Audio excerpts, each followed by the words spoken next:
আমি দেবযানী। আজকে আমি নিয়ে চলে এসেছি ষষ্ঠ শ্রেণীর আশীর্বাদ গদ্যাংশ থেকে কিছু গুরুত্বপূর্ণ প্রশ্ন শুধুমাত্র তোমাদের জন্য। তো চলো দেখা যাক। আশীর্বাদ গল্পটি কার লেখা? দক্ষিণারঞ্জন, মিত্র মজুমদার।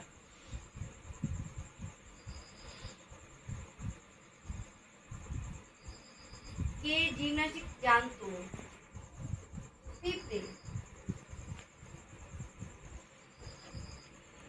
কার আশীর্বাদের কথা বলা হয়েছে এখানে?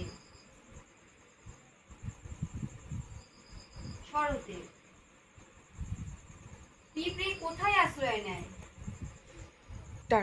পিঁপড়ে কোথায় আশ্রয় নেয়? গাছের পাতায়। বাদল চলে গেলে কি আসে? শরৎ আসে।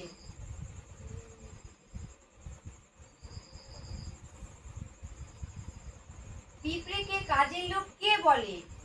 পাতা।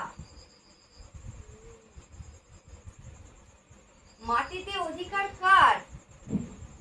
সবার।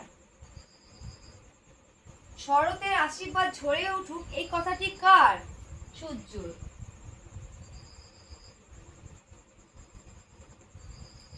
ভিডিওটি যদি ভালো লাগে লাইক এবং কমেন্ট করে পাশে থাকবে। So thank you.